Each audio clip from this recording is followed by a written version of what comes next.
morning, this is Sue for PMTV at the Laem Chabang Port.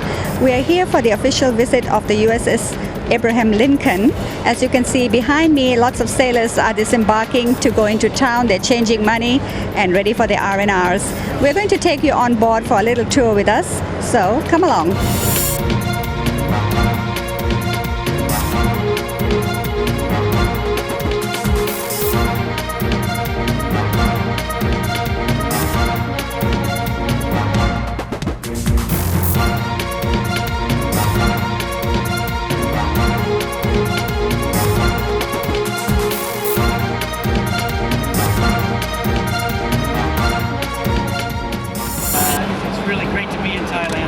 Rear Admiral Mike Shoemaker, the commander of Carrier Strike Group 9. The Thais are long-standing friends of the U.S., and we're all very much aware of what has happened with the recent very devastating flooding in Bangkok, or in Thailand, and in Southeast Asia.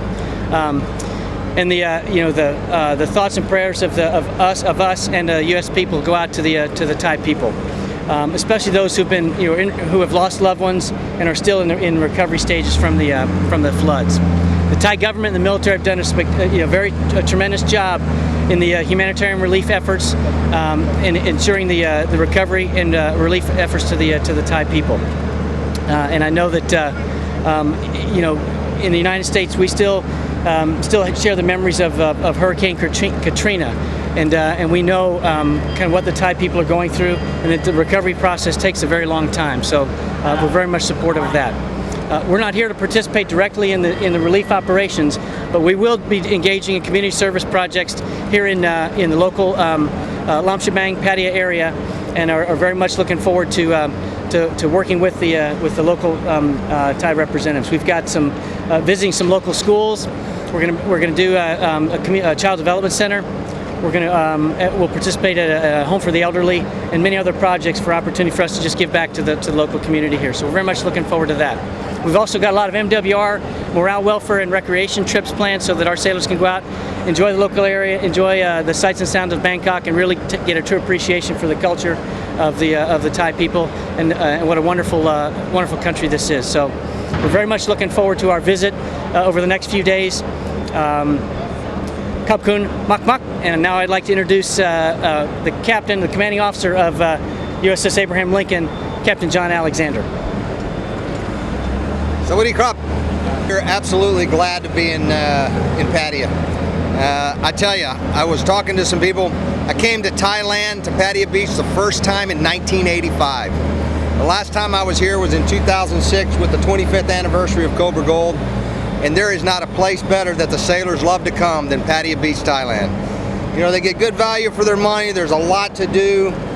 They can stay at hotels without breaking the bank. And I tell you, they love the poolside life. They love the beaches, and they absolutely love the hospitality of the Thai people. So we're glad to be here. Yes, we are. There's 5 different events we're doing with the Thai Navy. They started a couple days ago, and they range from things with related to anti-submarine warfare training. There's a simulator that our helicopter pilots and our submarine officers were working with their Royal Thai Navy counterparts. We're doing something with explosive ordnance disposal teams today up in the Hangar Bay. We'll do some engagements where we'll practice some underway replenishment exercises with the Royal Thai Navy. There's a couple others we'll do, damage control equipment, how we repair our ships if they get damaged, work closely and share our the techniques we use to do that with our Thai counterparts. So it's a pretty robust engagement with them. We're very much looking forward to that. Those are valuable, and we as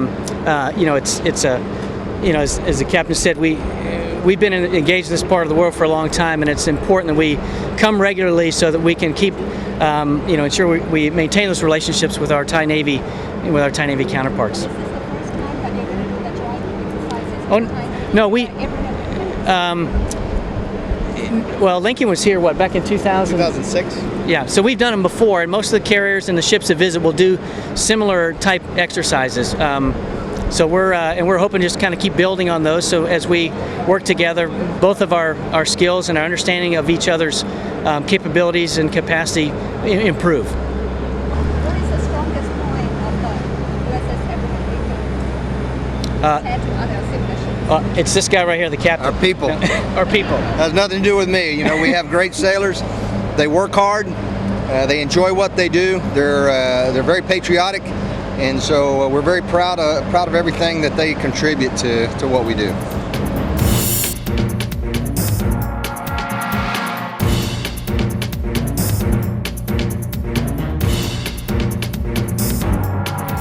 เราเป็นทหารที่นี่มาก็ประมาณ15 ปีแล้วครับผมก็ยินดีที่ได้รู้จักวันนี้ครับแล้วก็จะพาเที่ยวกันครับ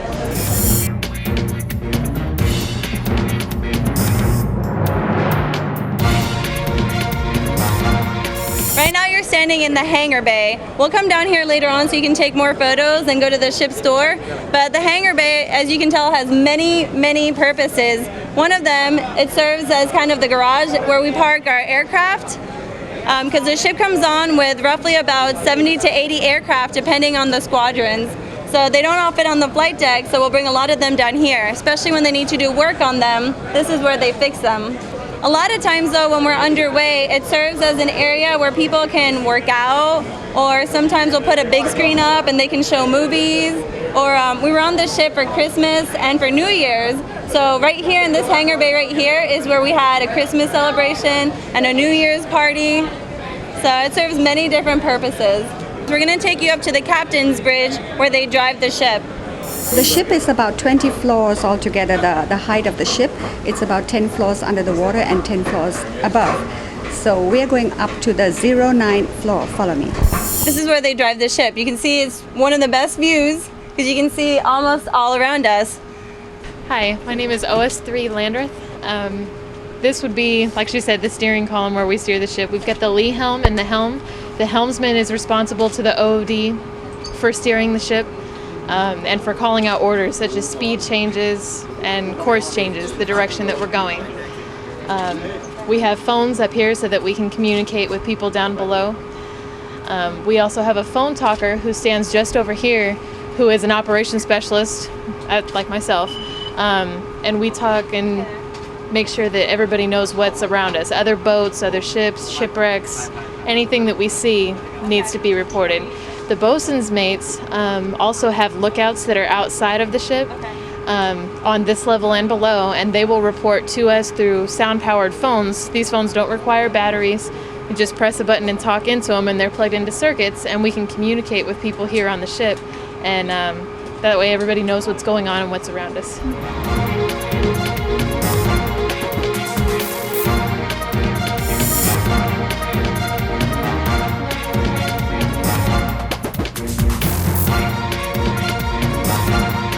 We're now on O4, the flight deck, and we're going to learn a little bit more about what's going on here. And standing with me is AVH3 Korea.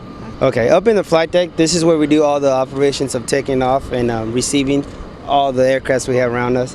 We have the oldest aircraft in the military, it's the ES-6B Prowler. And then also we have the F-18s. There's the Hornet and the Super Hornets. Those are our strikers pretty much. And also we have the E-2. We call them the Hummer, the Combs. That one flies over and figures out everything, and it's pretty much the eyes of extra eyes of the aircraft. And now here, this is where we received all the color jerseys, the green, purple, red, all jerseys colors. They work up here on the flight deck, and this is where we recover and we take off airplanes. Also, we have the Tilly. That's just in case anything happens up in there in the flight deck and it requires of lifting any of these aircraft, that's the machine's going to do the job. Out here, this is where they say it's the dangerous job in the world, is up here. This is where it's at. This is where all the excitement starts, right here. what has been the most exciting experience you've had up here? Every time the jet takes off. Every time. You could be standing there and you can feel the jet, the power. It's pretty amazing. How many aircrafts altogether up here? It varies. We could have over 150 at one point, but it varies very much depends on what kind of operation we're going to be doing. What is the capacity?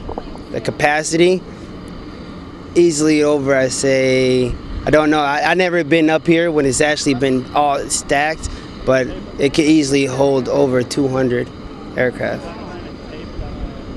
But we do also have the flight deck and hangar deck, so that number varies a lot. So You said you wanted to say something about the hangar. yes, the hangar bay. That's where we do all the maintenance for all this. That's where I work, and that's where all the exciting moves, and that's how the elevators. Right now, the elevators down in the hangar bay. If once they're recovered, we'll put them on the elevators. We'll lower them down.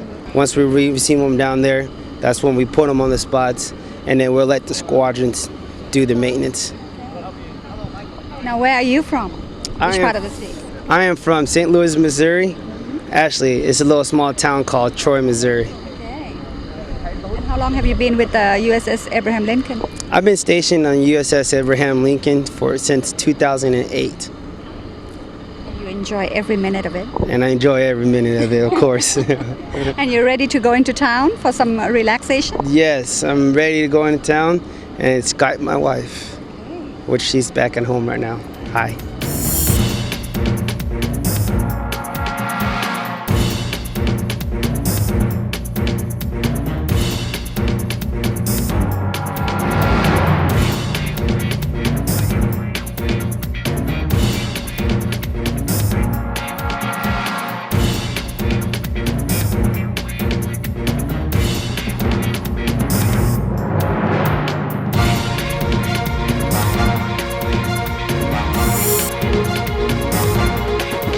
What can I tell you about the food? It's the greatest food in the United States Navy. That's what I can tell you about it. 4 meals, I told them that. 4 meals. 4 meals a day. We do breakfast, lunch, dinner, and we do mid-rats. That's for the night watch standers.